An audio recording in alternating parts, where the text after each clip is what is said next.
So we're in the living room, and it's like very big living room, but it's like super empty. And then there's just like one table and a couch and two chairs, and like all over the table. Like, I am not kidding you. It was everywhere. Cocaine all over the table.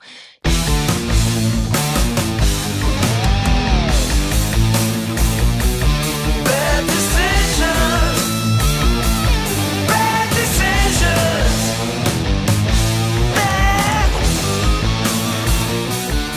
Welcome back to the Bad Decisions podcast, where we lead not with celebrity, but with story.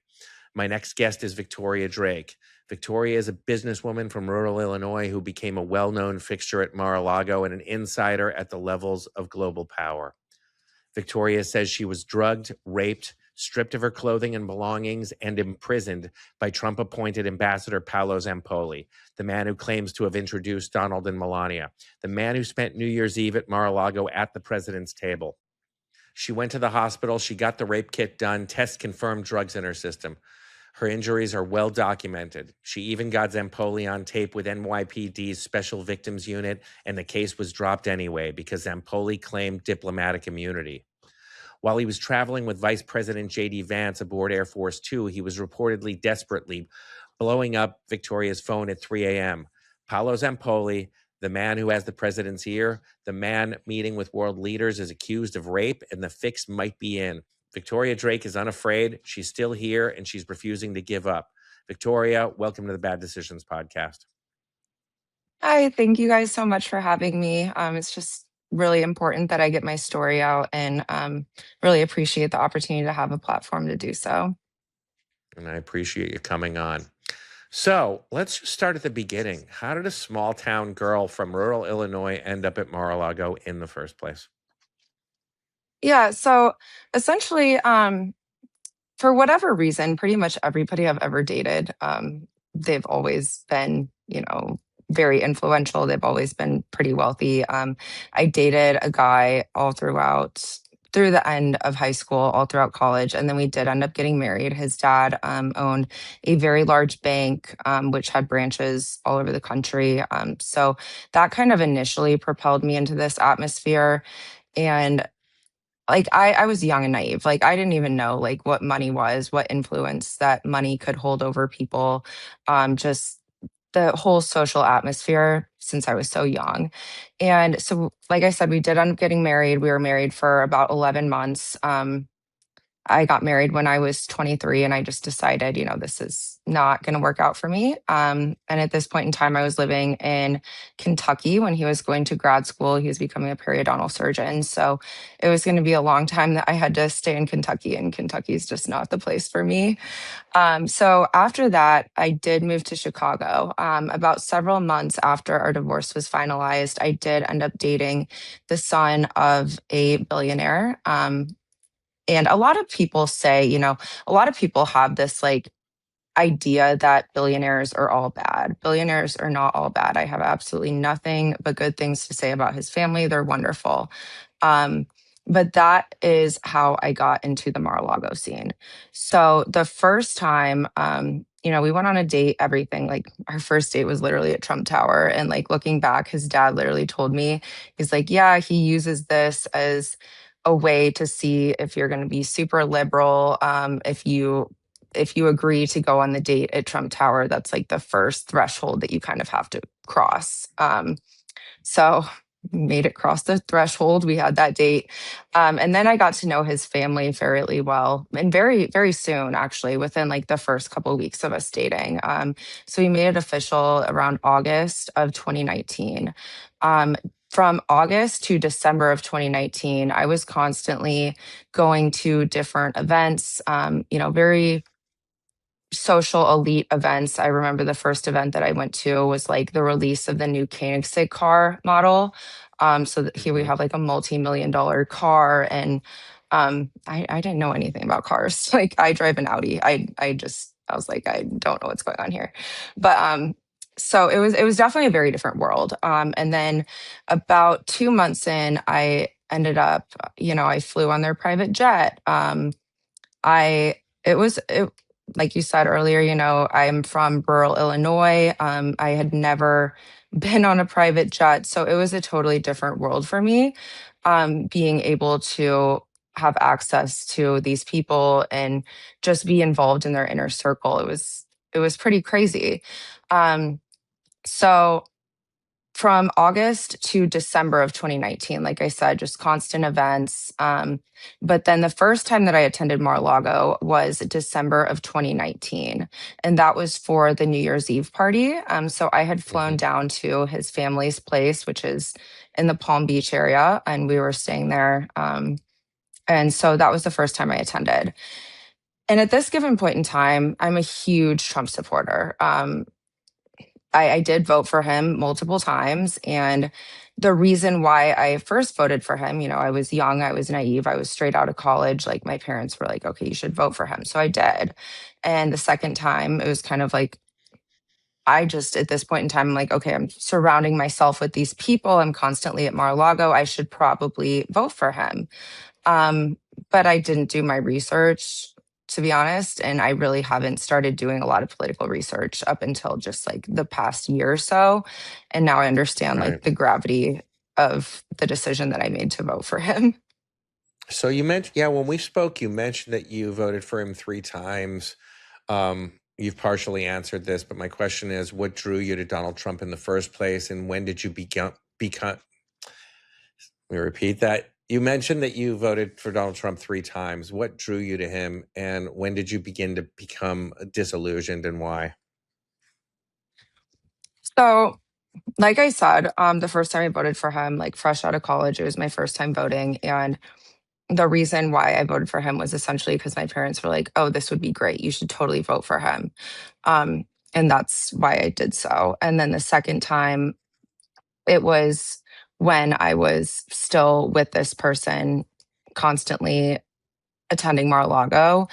And so this is something interesting about our voting data. Like, okay, one, I did not do my research. Two, our voting data is mainly managed off of it's an on-site server in Frankfurt, Germany. Why that's the case, I don't know.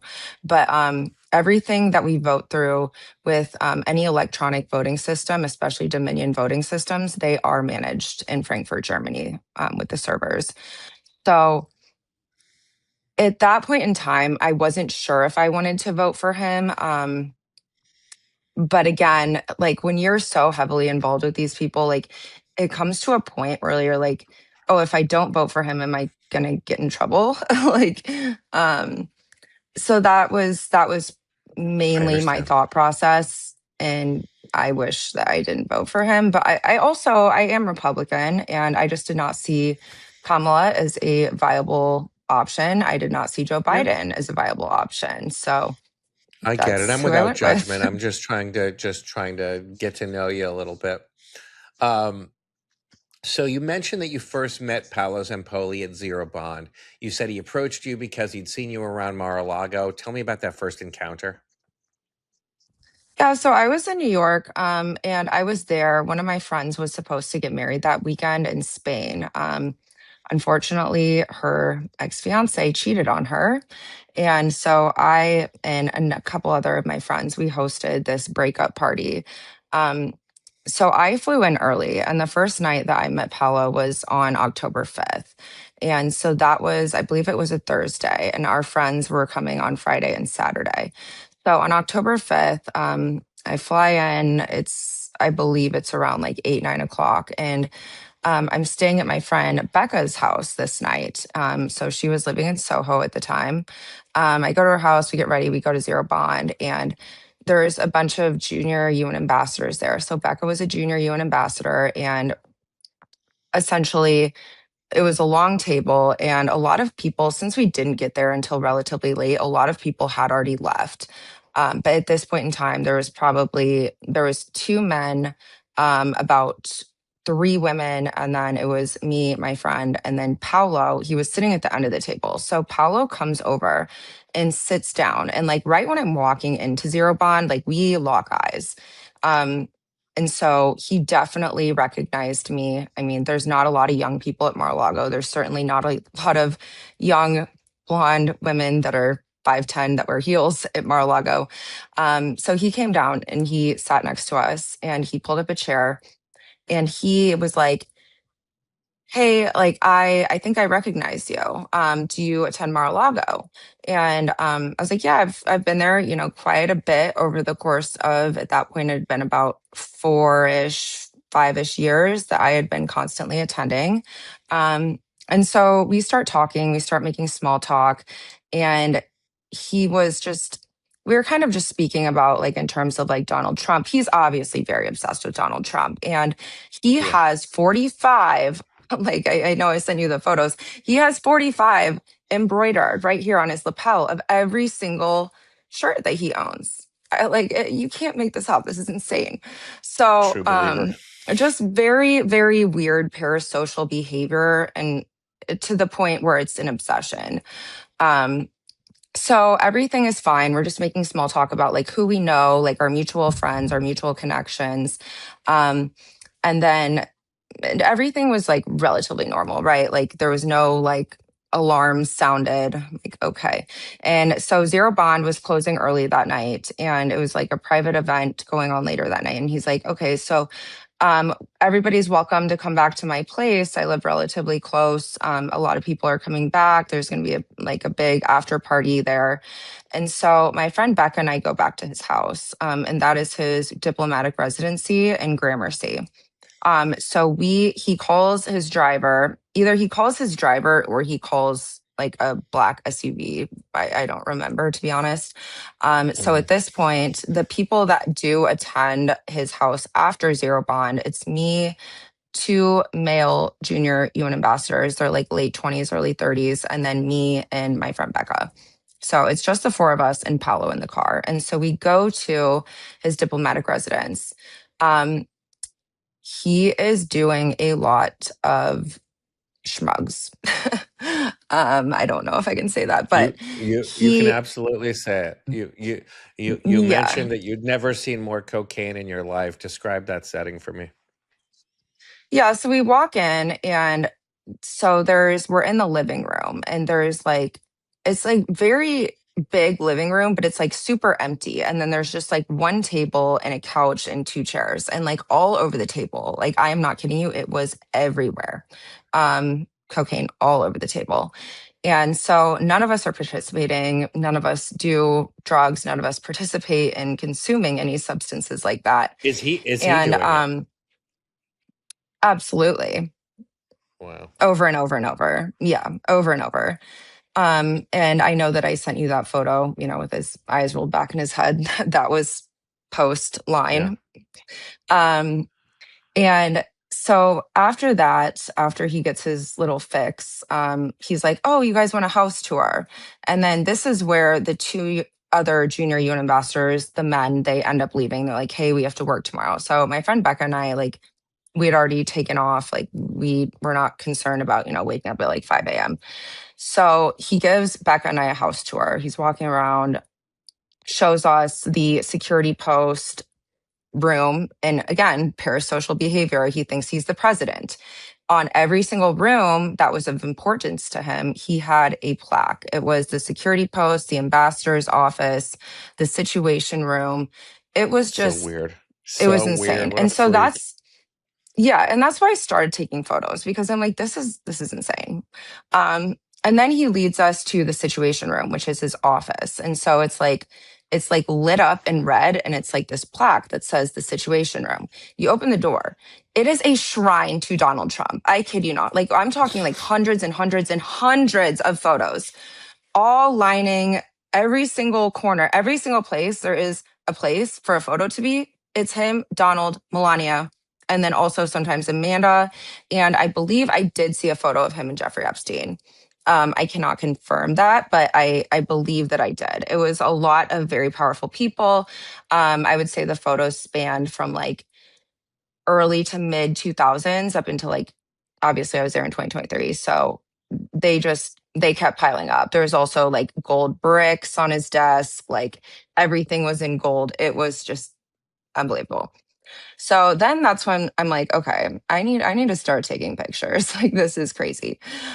So After the house tour, it's getting late. A bunch of our friends are coming in to the following day. And me and my friend Becca, um, we wanted to decorate my friend's like suite and the hotel room and everything for her party. So, we're going all out. We're doing the cupcakes. We get like little banners saying like end of an error, like ERROR, error. um, so we were just like decorating all day. And then that night when our friends fly in, we do go to dinner, um, and we end up going out. We go to gospel for a little bit. And I'm not like a big drinker by any means. And so a lot of my friends, I mean, everybody's celebrating, right? Like a lot of people are kind of getting a little intoxicated, and, there's nothing wrong with that. But I was pretty much sober. I had like, I think 2 cocktails that whole night. And then, so we are at gospel, and a lot of my friends, and Paulo had been texting me the entire day, by the way, like constantly, like saying, I love you. Like, sir, we just had our first actual conversation face to face yesterday. And now you're saying, I love you, I love you, I love you, Well, with like emojis and heart emojis. And I'm just what a like, what nut. is going on here? Yeah. And so after we are at gospel, so we're there for a little bit. A lot of my friends, they had long travel days. They're like, hey, we're like gonna go back to our rooms. Like, you guys stay out, do whatever you want. And so then I'm with just my friend Becca at this point in time. And then Becca goes back to her place. She was not staying at the hotels because she lives there, and she was going back to Soho. So at this point in time, Paolo was still calling me. Like, I would say around like 9 p.m. that day, he started calling me incessantly. And finally, when everybody was like going home, I finally pick up. I'm like, what do you want? Like, what's going on here? I told you I was with my friends. Please leave me alone. And he's like, oh, I'm having an after party. We all went to Casa Cipriani. You should have joined us. And for those of you who don't know, Cipriani is owned by Giuseppe Cipriani. Giuseppe Cipriani and the Cipriani family, they are very close friends with Paolo. They're all from Italy. There's many Cipriani restaurants all throughout like the world and everything. So Yeah. he's also obsessed with Giuseppe Cipriani. Um, so they are leaving Cipriani, and he's like, hey, come over. There's going to be a ton of people from MIT, Harvard, a bunch of people from Mar-a-Lago that you know. And at this point in time, like, maybe it's because when I broke up with my ex, he basically insinuated that I would never be able to do anything without him. I would never be able to make social connections. I would never be able to be a part of social circles. And I'm kind of like, okay, that's fine. I never wanted that to begin with. That is not why I dated you. Like, I dated you because I actually liked you. It has nothing to do with that. Like, you were the one who pursued me. Um, so after that, yeah, so it was just like in my head, I'm like, okay, so there's going to be a bunch of people from Mar-a-Lago that I supposedly know that are going over to his house, for afters after Casa Cipriani. Um, and so I say, okay, you know what? A lot of my friends are going home. I'm happy to come over for, just a little bit. Excuse me. So he calls me a car. He picks me up from gospel. Um, and from there, I go over to his house. There's not a lot of people there. There's really just, there's 2 men that were like sitting in chairs, like on the far opposite side of the room. Like I said, the living room area was like very, very big. And they're sitting in these chairs, and they're essentially just like having a conversation amongst themselves. And Paolo comes down and gets me, and we're just sitting on the couch. And I'm like, hey, like, where's everybody at? Like, you said that there's going to be a bunch of people from like MIT, Mar-a-Lago. All these people are going to be here. Where are the people? And I started to get uncomfortable, and I was like, maybe I should just leave. And he's like, oh, no, no, no. Like, I left early, like, because it's my house. I wanted to make sure that I was here before people showed up. I'm like, okay, well, I guess that makes sense. So then he pours me a glass of wine. He's just like, just stay, just relax. You're very uptight. Um, so then I sit down on the couch. I have about half a glass of wine. Hang on a second. Yeah, Did sorry. he pour the glass? Did he open the wine and pour it in front of you, or did he go to the kitchen to do it? No, he went to the kitchen. Fuck. Which, Okay. looking back, I should have known. But It's like leaving your drink unattended in a bar. You just don't do it as a pretty yeah, girl. Or is anyone? Yeah, And sorry, continue. it just, yeah. And so he comes back with a glass of wine, and I have just about half of a glass. And at this point in time, he's starting to do the drugs again, line after line after line, all over the table. Um, and that's when I start getting really uncomfortable. But then I black out. Yeah. And I black out, and I've been roofied before. I've been roofied 2 times before. I know exactly what it feels like. I did go to the hospital during these times. The first time, luckily, my then boyfriend, it was my freshman year of college. My then boyfriend was able to get me to the hospital, get me tested. Like, he took care of me. And it was, we believe, the bartender that did that, on a college campus bar. And so after, like, when you have had this experience, it's like you're paralyzed. And especially when you're like pretty much 100% sober, and you feel so paralyzed. You can't move your arms, you can't move your legs. You literally see yourself looking down on your body, and you can't talk, you can't move, but you're very aware of what's happening. And that's the scariest part. Like, part of me wishes, I'm like, wow, I wish that I don't have these memories, but I do have these memories. And so it occurred multiple times that he was on top of me. Um, I'm not sure if he, you know, got off inside of me. And I will get to that point later, but it was multiple times over the course of the entire night. So I wake up the following morning. He's no longer in the room. And this room that I'm in, it's in the basement. And so the basement that I'm in, there's a pool, and then there's 2 bedrooms. And speaking to Amanda, I have a better idea of the layout of everything. There's 2 bedrooms, and I was in one of them. It was like the second bedroom on the left, and I was locked in there. And I didn't know where I was. I was so confused. My clothes were taken, my shoes were taken, my purse was taken, everything was gone. But So luckily, you I woke up naked in a drug haze, locked in a bedroom or a basement? it was a bedroom in the basement. Okay, so you were locked into the bedroom. Yes. Okay, Um, go on.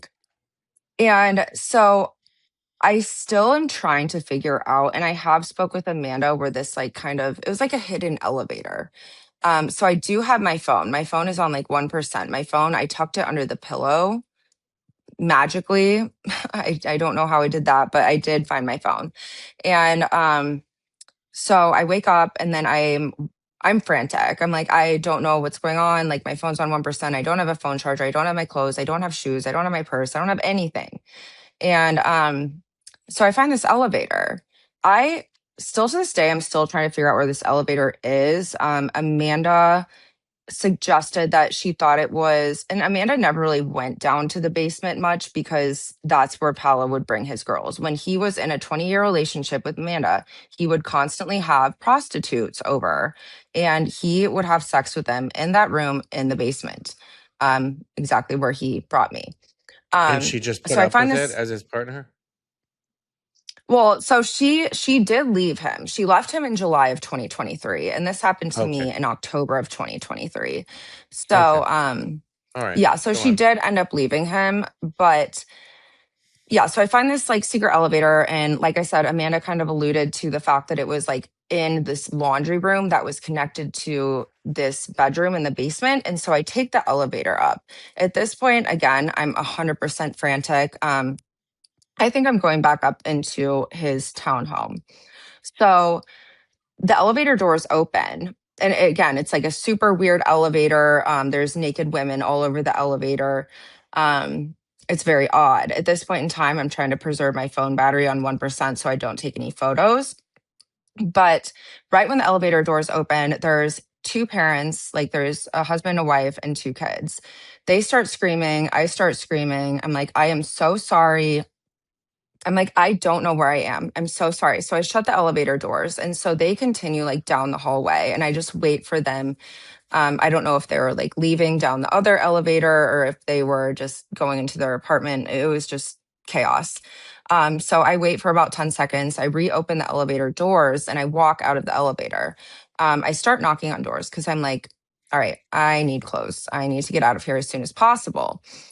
So I start like it was the first door on the right when I exited the elevator, and nobody answered. So then I go to the second door on the right, and I'm so thankful that somebody answered. He was an elderly gentleman. I would say he was early 70s.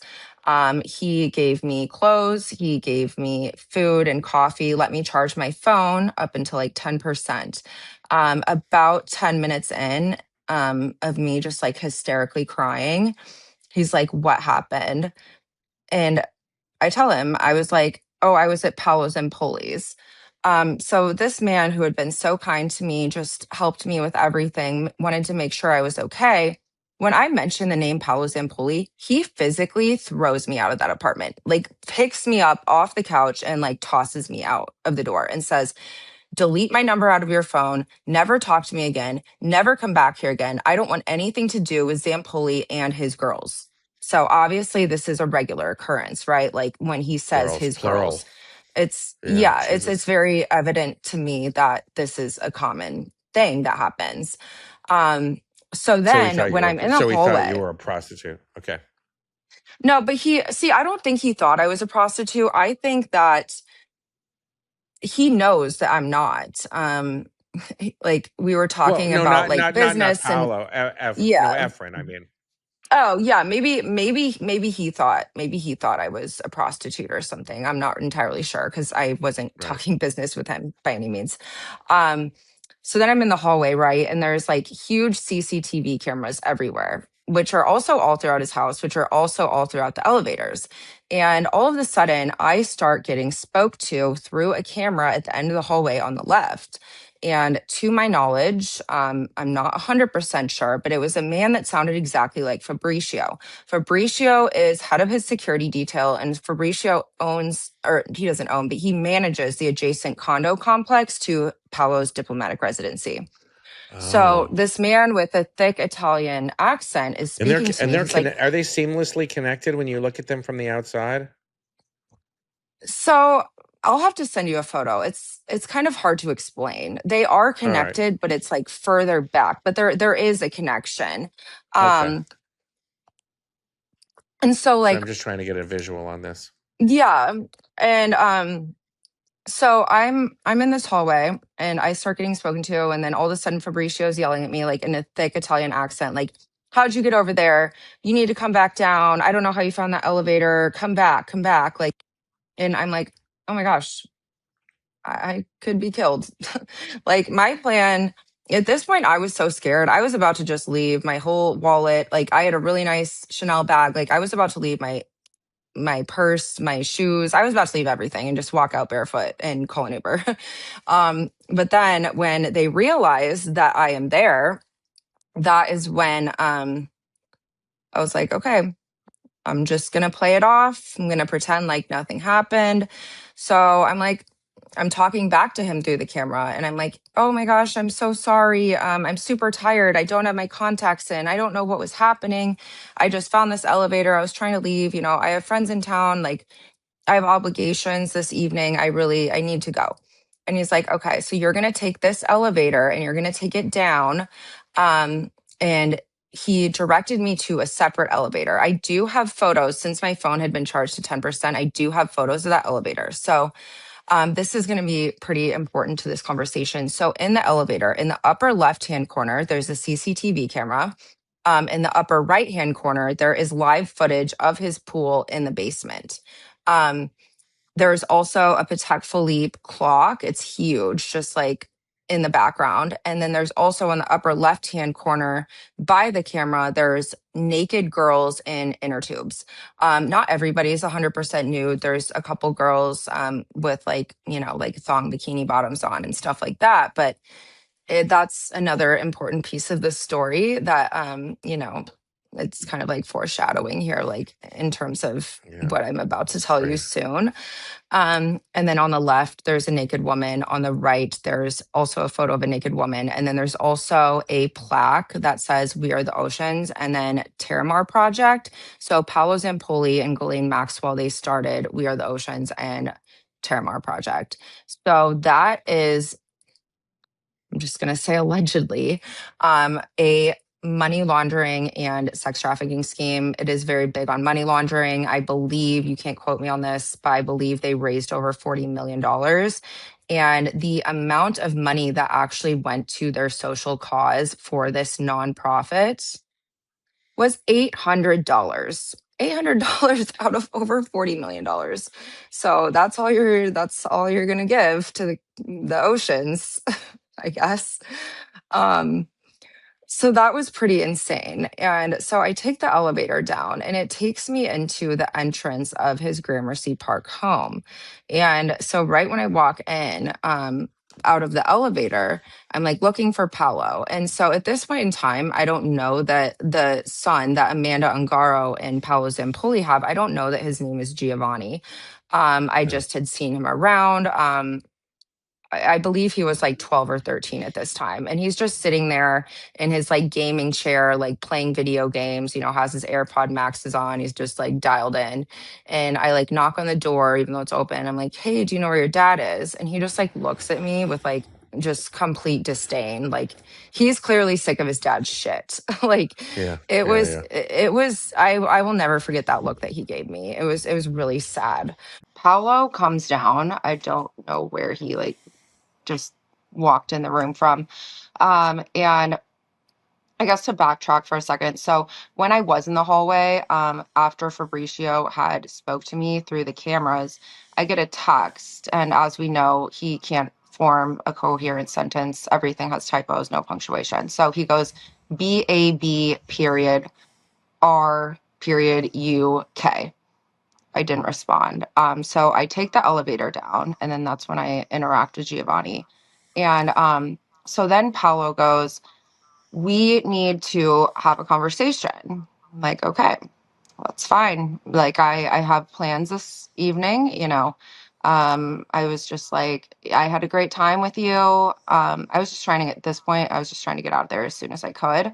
So I said, I had a great time with you. Can you please give me like my dress and my shoes and my purse back? I have obligations, I'm here visiting my friends. And he's like, yeah. Let's just go have a conversation first. So we go back down to the bedroom by the pool where he typically had brought like his prostitutes when he was with Amanda. And he brings me back into the bedroom where everything happened.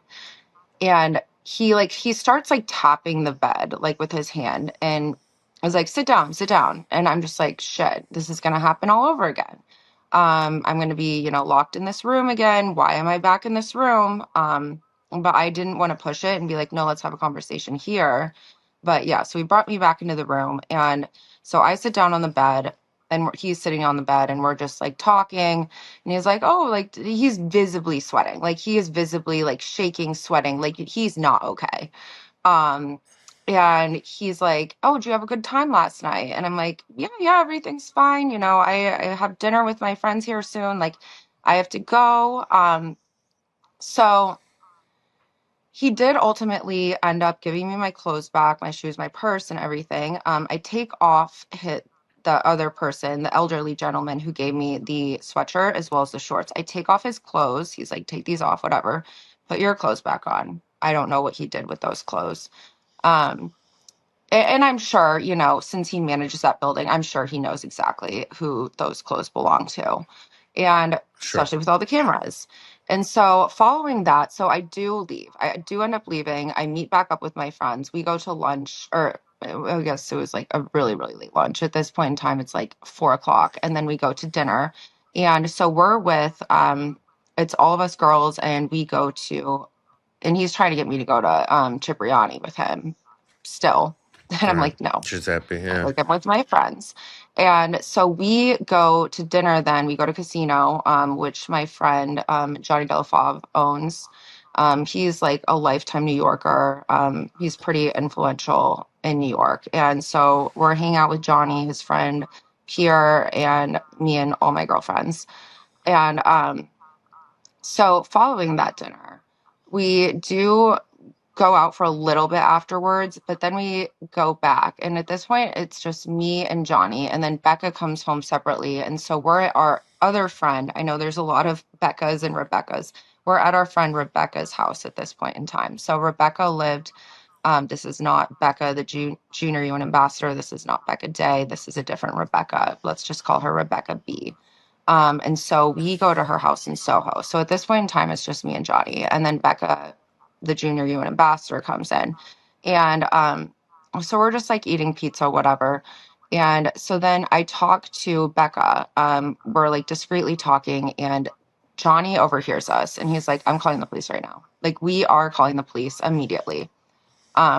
So he had kind of an idea of who Paulo was, and just like his influence over New York and how he does not abide by any laws, how he just the fact alone that like he has this diplomatic residence sign still hanging up there. You're not a diplomat, like shut your mouth. And then also how he illegally parks his car right out front where Wait, hang it's a on a no second. parking zone. Hey, if I may, when Johnny overheard you, what set him off? Did he overhear that Paolo had raped you and imprisoned Yeah, you? and I was so Okay, yeah, and so this was like the first kind of point in time where we were not around anyone else, and I trusted right. Johnny. I've known Becca forever, like I trust her. Go on. And Rebecca B was not there at this time, who Okay. owned the house. So yeah, so we're having this conversation, and then he's like, we're calling the police. So the police show up. There's four of them. And they kind of go through the rundown with me, Becca, Johnny, and so we're having this conversation, probably lasts about like 30 minutes. They filed a police report. Following that, they're like, okay, you have to get a rape kit. I'm like, okay, yeah, I knew this was coming. So Becca, let's just call her Becca M. Becca M, the junior UN ambassador at this point in time, she goes to the hospital with me. This this rape kit is literally over 30 pages. It is a book. It's like this thick. And they measure the circumference of every single bruise. They go through so many different swabs. It is just an extensive process. And so I am there. Literally, it took so many hours. I was there until like 4 or 5 o'clock in the morning. That's how long it At New took. And at New Lenox Hospital, right? yes, New Lenox Hospital in Greenwich Village in New York. In So that that's where 36 it was. in that 36 or 38 page uh rape kit, was there anything about DNA inside of you? So this was the original. So I can get to that point. It's very Okay, go ahead. complicated. So Continue. yeah, so basically, I go through the whole rape kit process. The next morning, so Beck and I leave after that, and I love this woman to my soul. Like the fact that she just stayed there with me all night. She's an incredible friend. So we go back to where Becca's living at this given point in time. And then we had plans to get brunch with our friends later. I do. Yeah, my biggest regret, honestly, is I did take a shower before my ARC hit. I didn't wash my hair, so I wasn't in there for like a super long period of time, but like I did shower. However, if this incident occurred many, many times, there has to be some DNA evidence. Even though he has had a vasectomy, there has to be DNA evidence at least. Did Um, you urinate? Did you urinate? Do you remember? After it happened, like immediately after. Between then and the hospital visit. Yes, I did, as Okay. well as I All right. like did like a quick little like body shower. Um, All right. So so continue. yeah. I won't interrupt. Yeah, no, you're fine. And so we go to lunch with my friends, and then I get a call. I get a call from a detective. I'm not going to say his name just for legal purposes. So I get a call from a detective. He's like, "Hey, this is Detective blah blah blah. I'm with the NYPD SVU. Can you come in this afternoon?" And by now it's like around like noon or so. So I go in and I meet with the detective. Um, and it was like a movie. So like if you for everybody listening, like if you ever see like true crime documentaries and it's just like a room with like a circular recording device in the center, that's exactly what happened. And he was like, okay, next step is we're getting a verbal confession. And I was like, okay, I got this. And, as someone who's been in sales and like, I'm very good at negotiations and everything, like, I know how to get what I want essentially. And they're like, do you want coaching? Like, do you need us to help you out? And they're trying to coach me. They're like, okay, we're going to have a coach come in. And I'm like, no, no, no, no. Like, let's just get to the point here. So I call him on my phone. I call him on WhatsApp. You call Paolo Zampolli on WhatsApp. Yes. Yeah. And Continue. so it's being recorded by the detective with the NYPD SVU. So I call Paulo on WhatsApp, and I start by saying, like, hey, Paulo, like, how are you? And he's like, oh, I'm good, good. It's so good to hear from you. I'm glad you got back to me. Yeah, finally I get back to him after his thousands of text messages, like just absolute BS, saying, I love you again. I don't love you back. Stop. Um, but so I'm speaking with Paulo, and I'm like, yeah, I had a great time. Would love to see you again. Obviously, I don't want to see him again. Yeah. Would love to see you again. I'm going to be in town for like another day or so if you want to go to Cipriani tonight, because he kept saying, let's go to Cipriani. And I was like, okay, this is bait here. I'm going to like dangle the bait in front of you. Let's go to Yeah. Cipriani tonight. You, me, and Giuseppe Cipriani. And he's like, oh, yeah, yeah, sounds great. And I was like, hey, so when I was at your place, I just want to make sure, do I need plan B? I was like, again, I had a great time with you. I didn't. But do I need plan B? I need to know that I'm not on birth control. Do I need plan B? And he's like, oh, no, no, no, no, no. Like, I had a vasectomy. I had a vasectomy years ago, and there's no way that I can get anyone pregnant. I'm like, okay. So Dead to then, rights. yeah. And so then I asked him, I'm like, so, I was super tired that night. Like, I had a long weekend with my friends. Like, can you go into a little bit more detail just to like clarify as to what happened? Um, and I just keep reiterating, like, oh, I'm so excited to go to dinner with you. Just to like kind of egg him on a little bit. And he Right. basically gave, I don't want to say for my legal purposes, I don't want to give his exact words.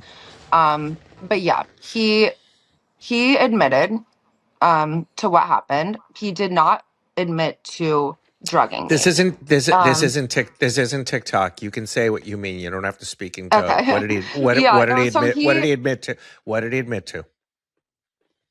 So I just asked him to go into broader detail, and I don't, for legal purposes, I kind of blacked out in this situation, just given the fact that he already said that he was inside of me multiple times that night. But he did elaborate a little further, and I don't remember exactly verbatim what they got recorded, but he did go into detail with regards to what happened, and how I got down to the basement, and he did go into those details.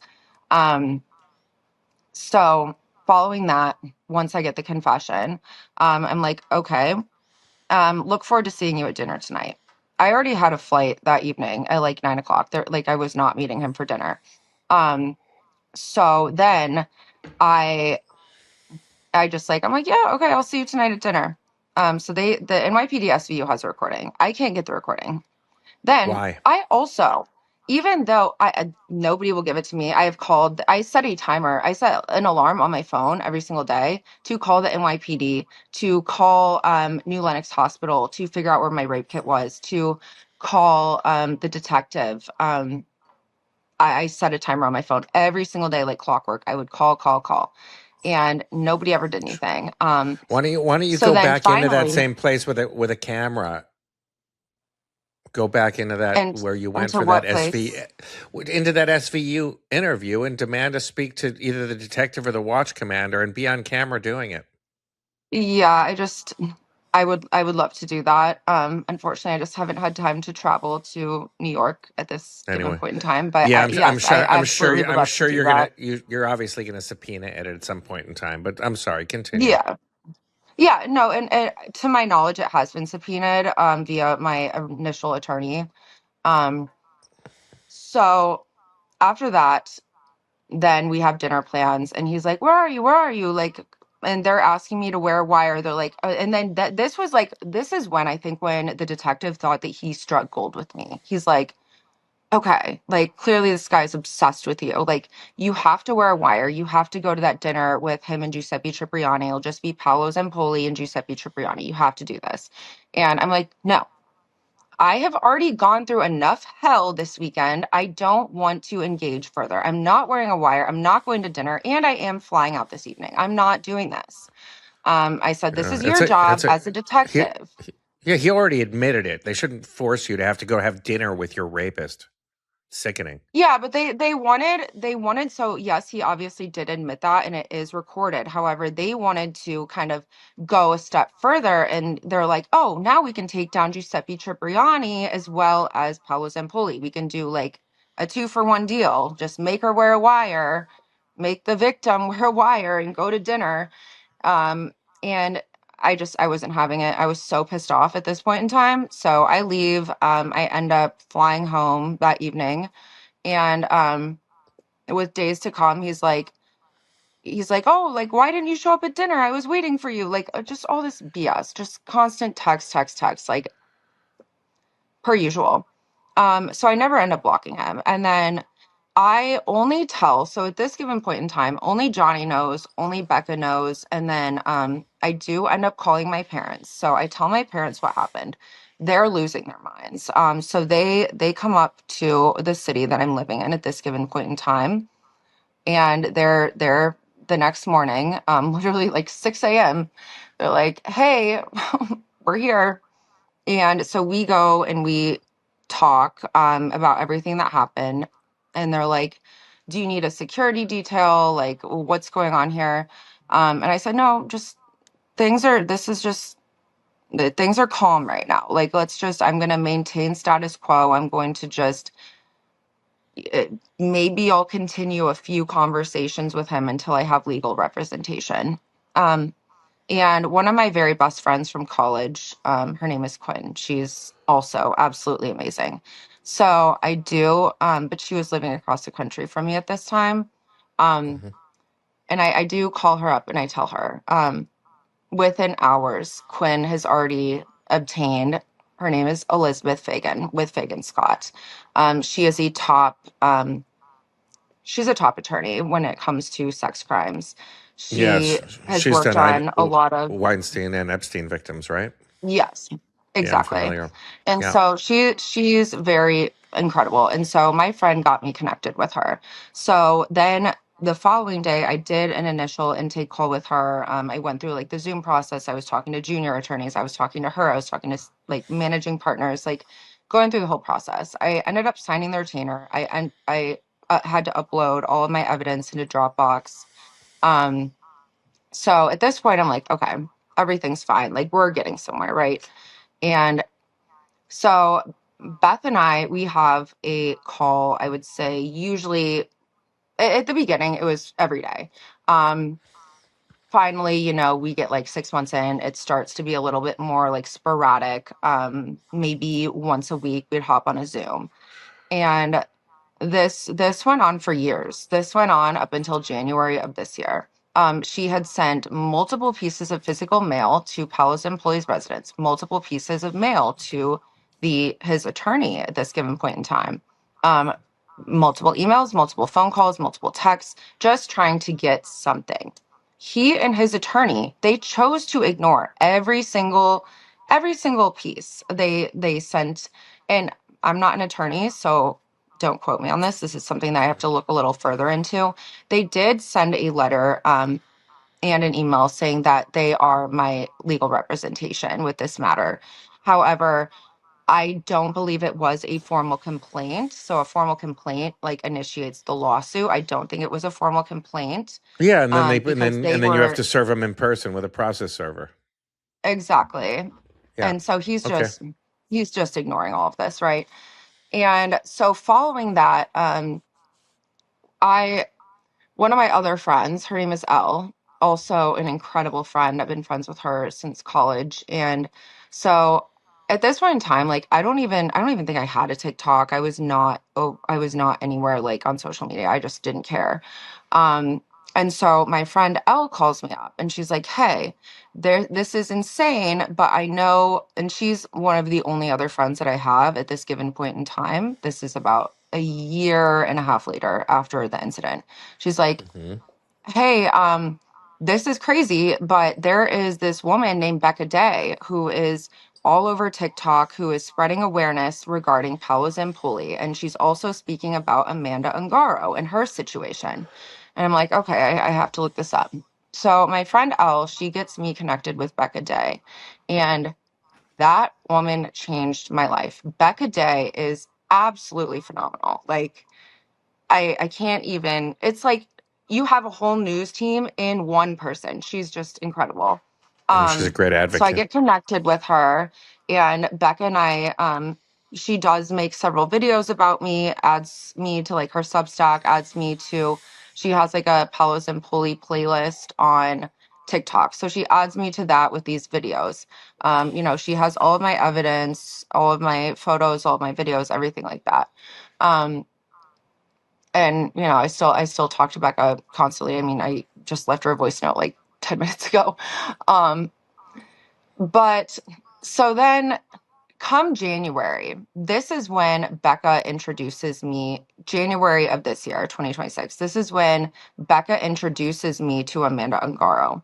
So my first interaction with Amanda, we FaceTime. I don't even know how long this FaceTime was. It was so long, and it was just so wonderful to be able to connect with somebody that knew exactly what I was talking about, who had lived in that house for years and years and just understood everything. It was just a huge like sigh of relief to be able to connect with her. And Okay. so we discuss everything. You know, I send her all of the evidence that I have. We're kind of like combing through it. And we continue to speak. 2 days after my initial, I would have to look exactly. I believe it was 2 days after my initial contact with Amanda Ungaro, and we had that FaceTime call. My attorney, Beth Fagan, drops me. She literally sends me a termination letter, and she said, "This is a termination letter. We will no longer be working together." And going through the retainer, there was absolutely nothing in there saying that like I couldn't do media, saying that I couldn't like with social media. There was nothing saying I couldn't talk to other people that were involved. So I'm like, okay. Did she state that as a cause because you were doing media No, she in didn't the state a termination? cause. Yeah, she didn't Okay. state a cause at all. She just said this is a termination letter. And Okay. I respond back. I reply, I'm like, "Hey Beth, you know, you've been working with me for a couple years now, and I really appreciate every single effort that you have put forth on my case. Thank you for being an advocate. You're an extremely intelligent woman. I just I really truly hope that you did not get paid off by Paolo Zampoli, because this timeline is not really adding up. The second that I start getting in contact and like being in contact, I'm talking all day, every day with Amanda Ungaro. Like, then my attorney sends me this. And it was just, I personally, I think that the case never went anywhere for years and years and years, because I think he had already paid her off probably at the beginning. I bet he did. And this is hypothetical. And this, I'm just going to say allegedly, I bet that he or Fabricio or his attorney, somebody had to see some sort of outreach from Beth Fagan. So this, again, is my personal It's a opinion. I bet he yeah. paid her off. It's a serious Yeah. accusation for an attorney. And just for my audience knows, because you've started talking about Amanda Ungaro, just so everyone here knows, if you're not familiar, if you're not caught up, Amanda Ungaro was Paolo Zampoli's partner for 19 years and the mother of his child. The same woman that he had put in ICE detention center in Florida for nearly 4 months before deporting her to Brazil in a custody battle. Continue. Yeah. And so then I'm starting to like freak out a little bit. And I think I don't want to say I put it on the back burner, but like this is my first legal case. Like I've never been in legal trouble. Like I'm young, I'm naive. I don't know how the law system works. And um so I guess the entire like several like 2.5 years that we were working together, I just kind of took it that she was working behind the scenes. You know, I didn't want to bother her. Like we would hop on calls every now and then, but like the communication got further and further, like and far between. Like there was 1 month where we didn't even talk at all. And I was just like, okay, she's handling it. I'm just going to leave her alone. Because I know Okay. when attorneys hate, now I know attorneys hate when you like kind of are constantly on them about things and like putting pressure on them. So I just left it alone. So after that, I was like, okay, this is going to be a problem here, especially with now that I'm connected with Amanda, especially now that he's continually texting me. Um, Mm-hmm.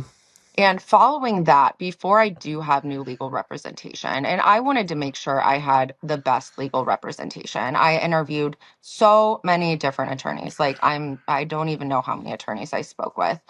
Um, and in the meantime, so Paulo is still texting me. Like he's like, stop talking to Amanda. Stop talking to Amanda. I don't know how you were introduced to her. Did you meet her in jail? I am a white woman. I'm a American citizen. No, I did not meet the mother of your child in jail. No. Just like stop saying nonsense. More than the same And thing with Hobbs. yeah, it's just ridiculous. And so after that, I'm like, okay, I'm going to get new legal representation. So I do obtain new. Well, there was actually I can't say her name because I did tell her I would not say her name, but That's she okay. We is, don't need yeah, names. We she just is, need but stories. yeah. So then after that, I do have new legal representation after interviewing with many attorneys. And Right. I do have new legal representation. And so they Great. have, this is when he starts, he's still communicating with me. He's not supposed to be communicating with me. I said, leave me alone. You know, I did end up blocking him on WhatsApp. But then Amanda asked me one day, she's like, I want to figure out where Giovanni is. So Amanda's in Brazil, right? And she's like, I need to know that my son is not home alone in New York by himself. Like, I want to make sure he's going to school. Like, can you help me figure this out?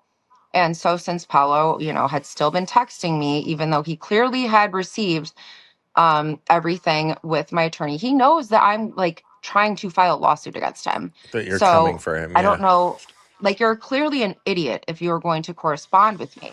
So I told Amanda, I'm like, okay, like I don't know like if he's going to respond, but yeah, I'll reach out for you. So I text Paulo, I say, hey, I'm coming to Miami tonight. I've been traveling a lot. Like, are you going to be around? Do you want to go to dinner? And I'm like, again, Cipriani. I'm like, do you want to go to Cipriani tonight? Like, is Giuseppe around? Like, we should all go get dinner. That one dinner that we like never had. Like, let's go get dinner. He's like, yeah, that sounds great. I'm in Miami. Let's do 9 o'clock tonight at Cipriani. And so I'm like, okay, perfect. Obviously I'm not even in the state of Florida. And so then I'm like, oh, so does Giovanni want to join us? Is Giovanni with you in your place in Miami? Like, where's Giovanni? And he's like, oh yeah. We just got a new dog. Gio's gonna stay home with the dog. But yeah, you, me, and Giuseppe, or even if it's just you and me, like, let's go get dinner. I'm like, okay, great. So Okay. now at least I know where Gio is. So Gio is in Miami, right? So I tell Amanda and I sent her all the screenshots. I'm like, okay, so we have proof that Gio is in Miami. Florida. Yeah. So that kind of like puts her at ease a little bit. And so, I do everything I can to help her. Like, I wish there was more ways that I could help, but in that given situation, I had to Listen. do that. Listen. Um, We all do what we can for each other. yeah. And Can I? Go ahead. so, oh, sorry. No, I don't want to interrupt you. No. Go ahead. Go ahead. I have another question, but continue Yeah. the story, and then we'll circle back. Yeah, so after that, after I tell Amanda, then he's like erratically texting me when like 9 p.m. comes around and he's like, oh, let me call you a car. Let me call you a car. Let's go to Cipriani. I'm across the country, dude. I'm not, no. So I So just what did ignore you? him and I block What? him. Oh, you ignored him. You didn't say can't make it. Yeah. No, I You didn't say just anything back to ghosted. You him and just I just ghosted. block Okay. him. Yeah, Okay. exactly. All Um, right. so I do end up unblocking him just because he's so erratic and always texts me no matter what. So I do want to It's also maintain important to that get all that evidence. data. Yeah. Yeah. Yeah, so I do want to, maintain that evidence. So I do end up unblocking him like 2 days after. And he was just going nuts. He's like, what's going on? And then I think he finally caught on. Maybe he came out of the haze of the cocaine and the vodka, and maybe he finally started to realize what was going on. And so then my attorneys they tell him, we're Victoria's new legal representation, and yet this is not a formal complaint. So the lawsuit has not actually been like initiated yet. So they just send correspondence saying we're her attorneys.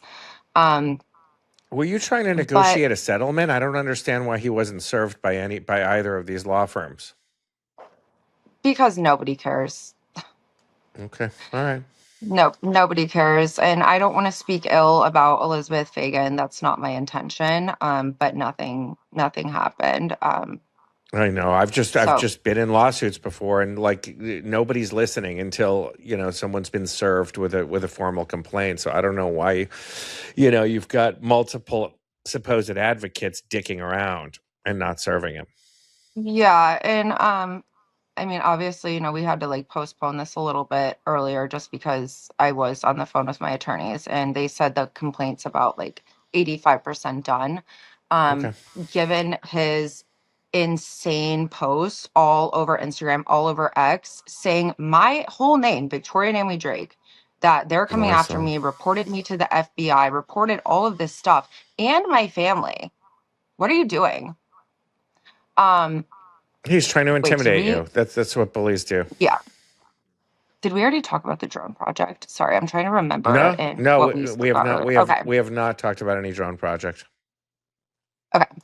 So in terms of like me retaining new legal counsel, so I do end up signing the retainer, they have the initial outreach, and then they're asking for documents. Every single time you obtain a lawyer, like it's just constant, like busy work, like uploading, like statements, all this other stuff. And so they ask for the address where it took place. And so I look up his diplomatic address in Gramercy. I'm not going to Yep. give the exact address for privacy Yep. purposes, but it is tied to Sal Anthony's live organic chicken. Sal Anthony's live organic chicken is a fake shell company business. There are Sal Anthony's chicken places that are restaurants in New York that serve chicken. This was Sal Anthony's live organic chicken. So he initially registered his diplomatic residence to Sal Anthony's live organic chicken when he bought his diplomatic residence. It was like around 2009, 2010. I don't have it in front of me right now, but it was during that time period. There were a series of, and you can look it up on Yelp. There was a series of 7 reviews. There was 6 women, young women, and 1 man, and they were all from this time period. And I'm like, okay, this is super weird. And I had a friend over at the time. And so we start doing a deep dive. And the Yelp reviewers, a lot of the girls, when you do a reverse image search, because they're like, this is supposed to be a chicken restaurant, right? And they're like, oh, like great soup, great burgers. Like everything just seemed so sketchy. It just, some things were not adding up. So we do a reverse image search and we find that these girls, a lot of them were masseuses at a sketchy sex trafficking ring masseuse parlor. They were working at a massage parlor in Palm Springs, California. That was like their main photo when you do the reverse image search. And I looked up the massage parlor, all of their ads. They have clients and then they have naked, I'm talking naked girls. Like this is on the internet. Naked girls massaging them. Like it's I don't know how nobody has caught on to this. And I know that a lot of people are doing a lot of investigative research. Again, like shout out to Becca Day. A lot of people are doing investigative research, but this was just another piece of the puzzle that I just happened to stumble upon. And then when you go to, there was 2 girls in particular that were the masseuses. When you do a reverse image search on their second Yelp profile photo, it brings you to an antique store, which is located in Satan's Kingdom, Vermont. So there's multiple Satan's Kingdoms. There's Satan's Kingdom Ranch, there's Satan's Kingdom, and then there's another Satan's Kingdom. And they are all located within Vermont, Massachusetts, and Connecticut. So this particular antique store, I ironically, I have a friend that lives near this area in Vermont, and I said, "Hey, what's the deal with this house, this antique store?" And he's like, "What antique store?" So it is a very large kind of mansion like house. It's a single family home, and it's in Satan's Kingdom in Vermont. And so I'm just specifically talking about the one in Vermont right now. But it's on a body of water, and it's right next to a transit station. So this is a lot of sex trafficking rings. They're near bodies of water, easy body dumping. After you've had your way with someone, you just kill them and you dump the body. And so it was Maybe on a lake, it was on a river, allegedly. allegedly, right? Like I'm just gonna say allegedly. But I think it's very well known that like most sex trafficking happens near bodies of water. And then so it is Mhm. relatively near the Atlantic Ocean as well as this like transit station. I don't know. I haven't even looked into the transit station yet. But yeah, so he confirms that it's known for sex trafficking in that area. Oh It's wow. not an antique store. It's a single family home. So then I do a little bit of a deeper dive. I'm like, who names a certain geographical area Satan's kingdom? That's weird. And why are there multiple Satan's kingdoms? Satan's Kingdom Ranch is also known for sex trafficking, apparently. I have not done my research that deep on Satan's Kingdom Ranch, but apparently it's known for that. And so this is where it all kind of ties together with the girls in, remember when I told you the girls in the inner tube in the elevator in the upper left-hand corner, the girls that were wearing Yeah. like thong bikinis or like they were naked in the inner tubes. This is known for a tubing community. Like they literally say there's a sign when you're like entering this on the road. I looked on Google Maps, like there's a sign that, and it says like something along the lines of like, welcome to our tubing community. Um, Okay. so I just think it's very odd that Satan's Kingdom with the tubes and the girls that did the fake reviews for the restaurant of the shell company restaurant that was tied to your diplomatic residence. Like there's so many pieces of the puzzle that I'm putting together at this point. Can I So ask when you I a quick? call, Can I ask you a quick yeah. question? And we'll get back to this. In the recordings that you shared with me, there was a lot of back and forth about Paolo saying, "I want to protect the president." And he offered $650,000. Who initiated that negotiation? So he was like, "You want money? You want money? I'll pay you off. I'll give you all your money. That's all you want. Are you business partners with Amanda? I just have to make sure the money that I pay you off with goes to you and not Amanda." And so I entertain the phone call, right? My dad's listening in. I Yep. entertain that phone call because I'm like, he is going to crash out. He's going to say stupid stuff.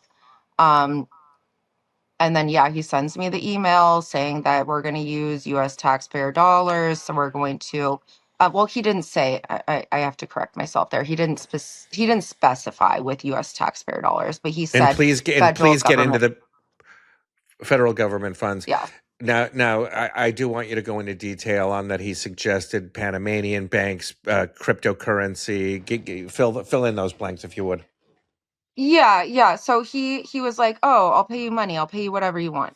Um, and then he said that he's like, "Okay, so you own a federal government contracting agency." He's like, "Oh, we'll do a Mar-a-Lago drone project. We'll say that the funds that I'm paying you from the government are going to your government." And so I don't have like a government-based email. Like I'm an independent, small women owned business. Like I'm not working with like Northrop Grumman. I'm not working with Leidos. I'm not working with Booz Allen Hamilton. Like, and so he's like, okay, I'll send you an email to your federal government email. So he sends me an email to my work email. And this is where he breaks down the payment. It is $350,000 for a fraudulent Mar-a-Lago drone project.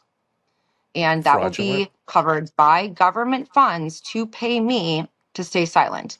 The other $300,000 will be broken down in two different payments between Giovanni's Trust, which is located in Panama, as well as the Cayman Islands. And I heard through the grapevine, like through Amanda, I believe his new girlfriend, I think her name is Daisy. I guess her dad like lives in Panama and is like managing one of his accounts in Panama. Okay.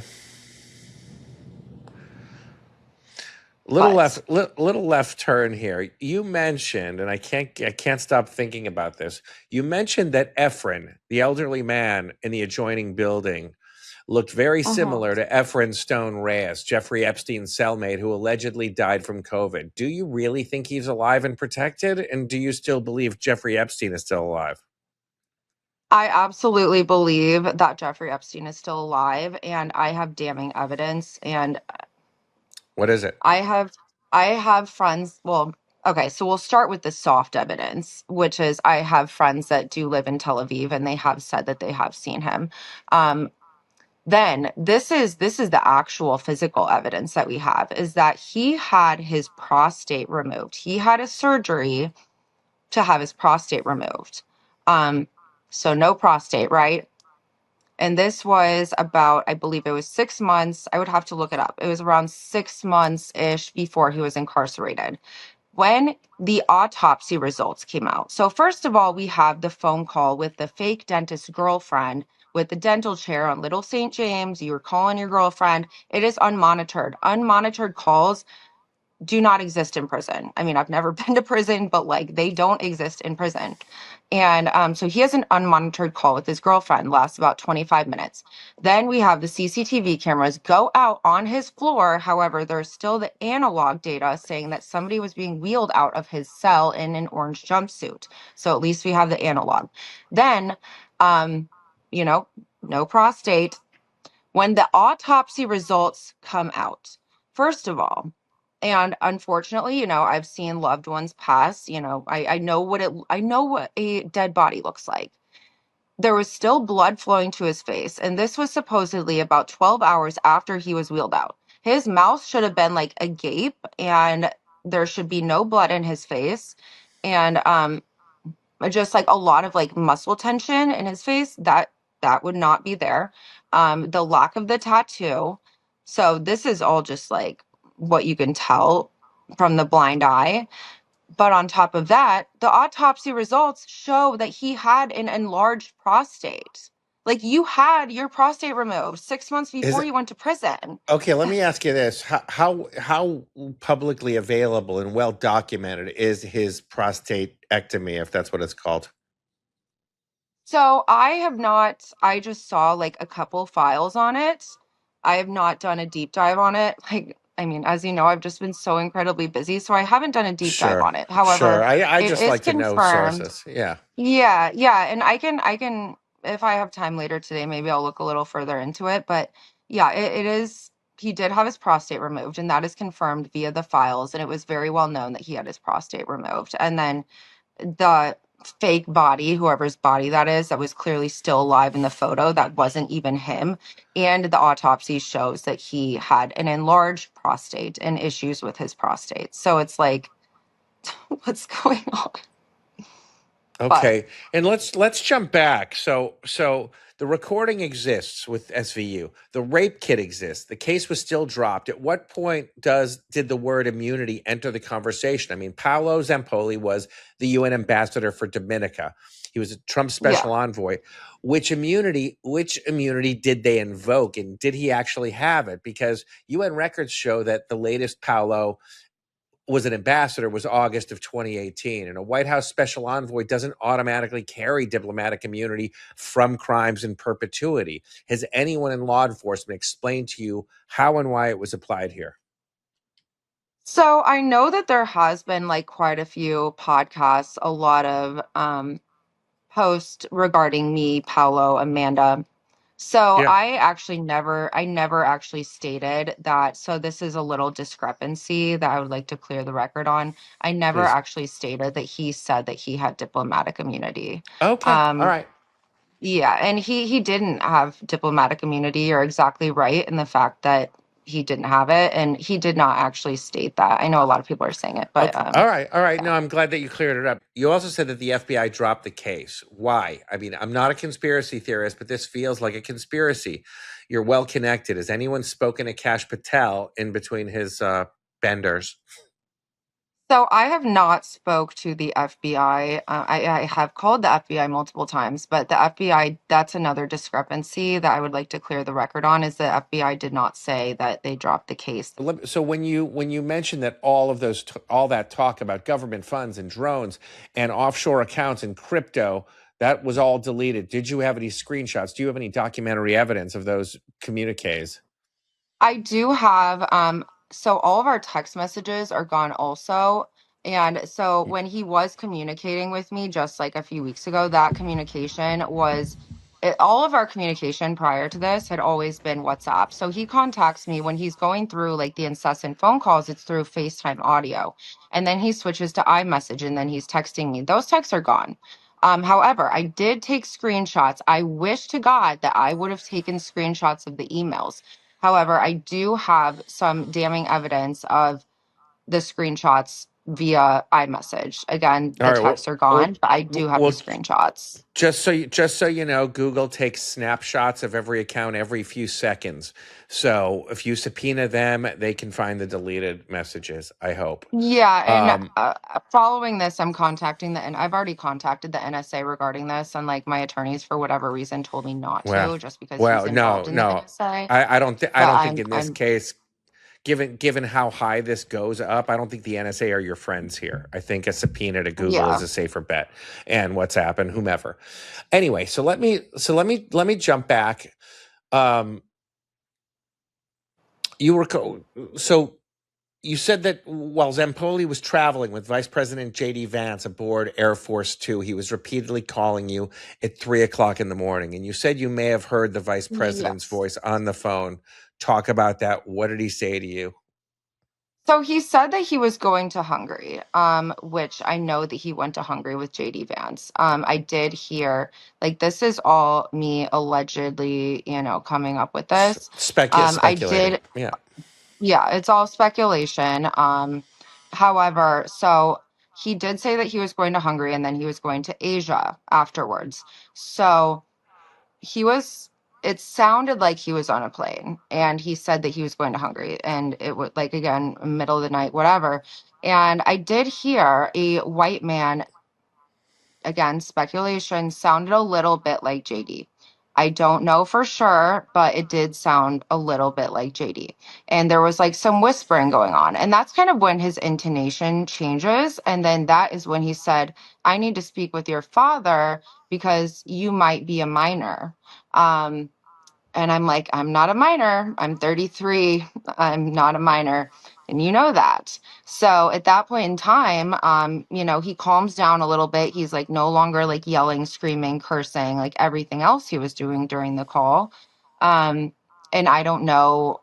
I'm just going to say hypothetically, this is my theory that maybe there was a couple important people on that plane that came over and they're like, what's going on? Like, why are you screaming? Tell me what's going on.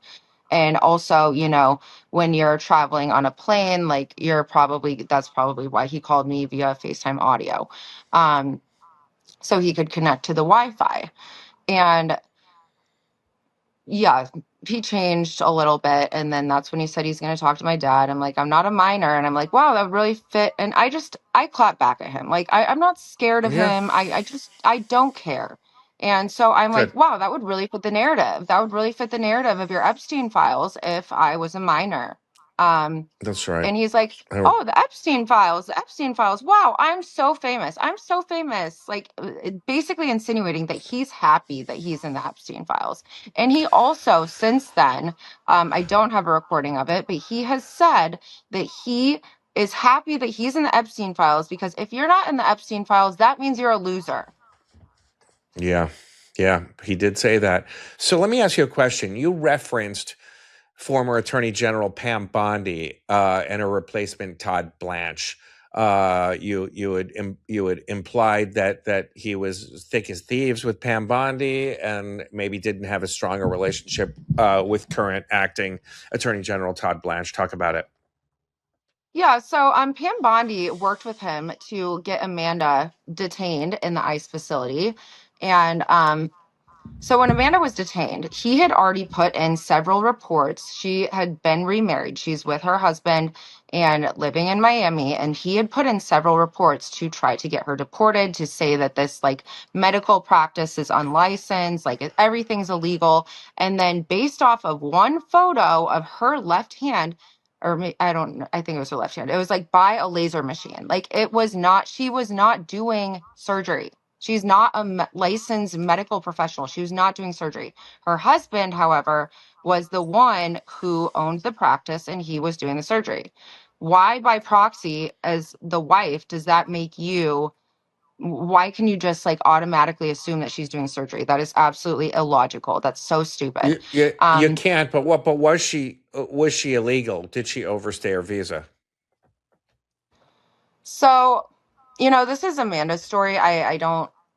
Yeah, I'm not going we to don't have to comment on that. we don't have to do Amanda. Yeah.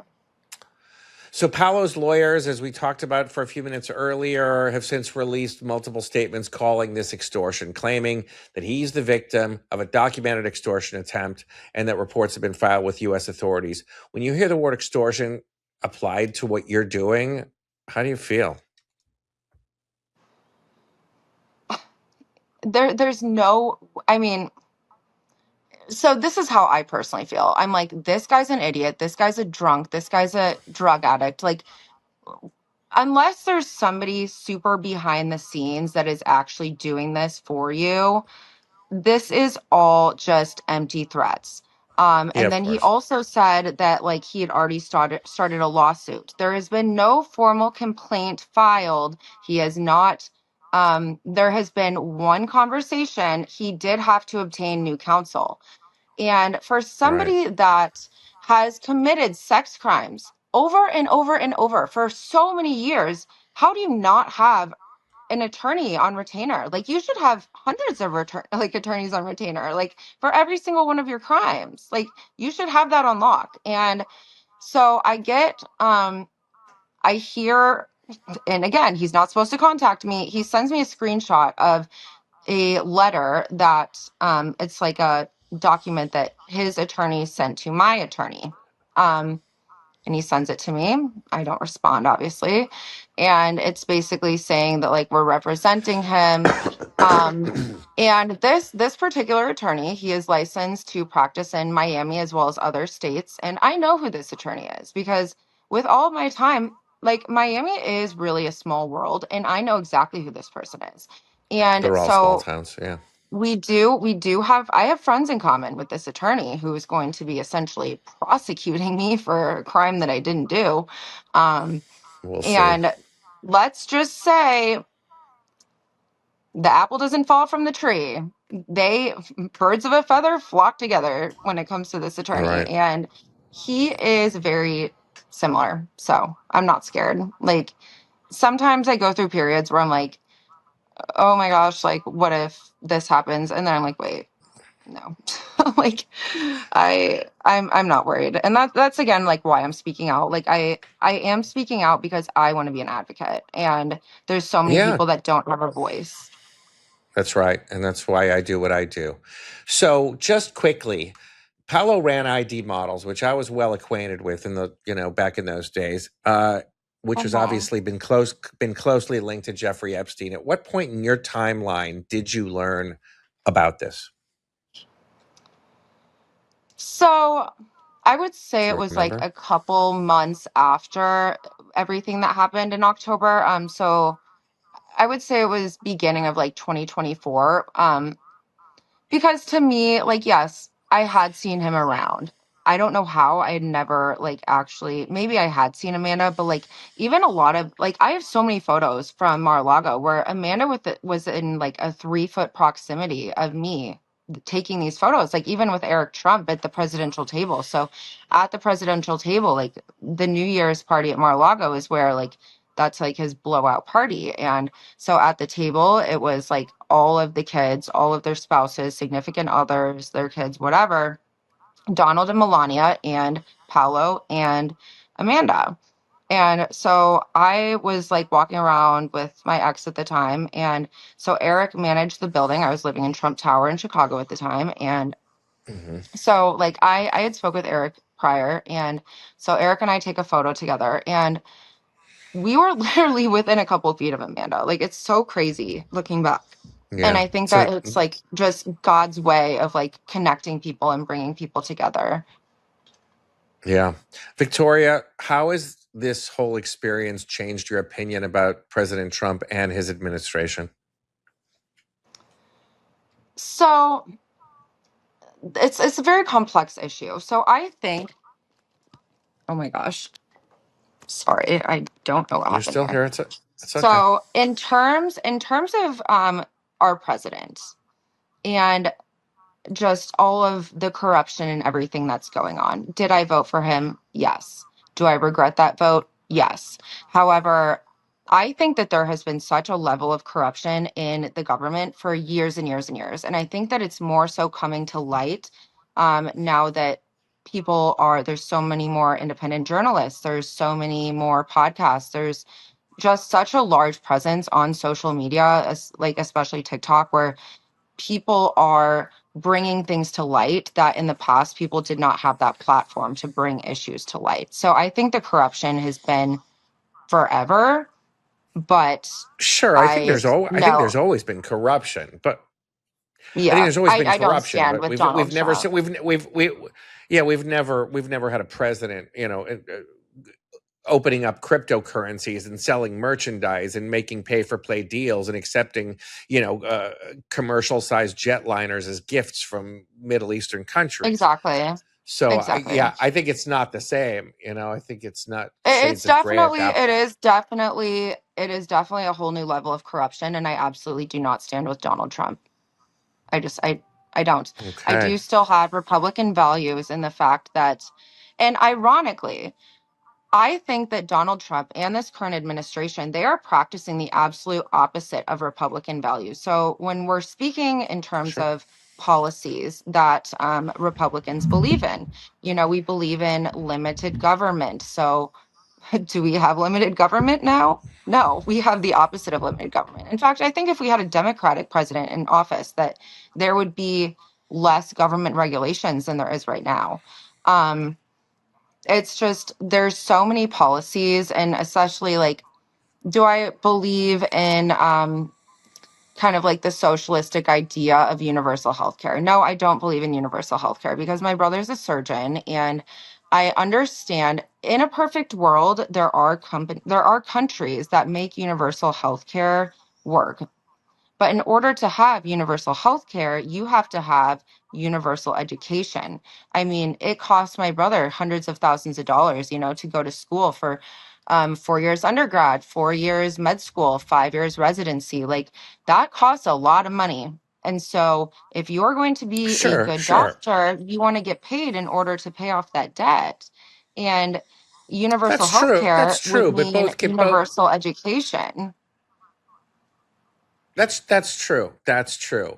On the other hand, England, you can get the crappy government health care, or you can pay for the private. Here in LA, the best doctors in Beverly Hills do not take insurance.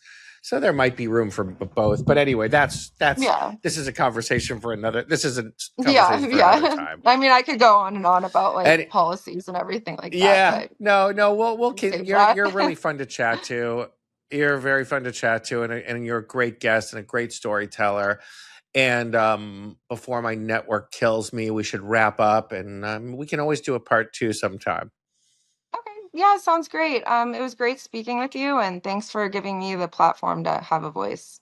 The Bad Decisions podcast was produced by Brock Workman of Herdat Entertainment. Be sure to hit the like button and subscribe to the show on YouTube, Spotify, Apple, or wherever you get your podcasts. My book, The Big Book of Bad Decision, is available for purchase wherever books are sold. A special thanks to today's guest, Victoria Drake, for joining. And also, if you like the content that I produce and you'd like to buy me a coffee, go to buymeacoffee.com/ScottNathanPhoto. I'm your host, Scott Nathan. Thanks for listening.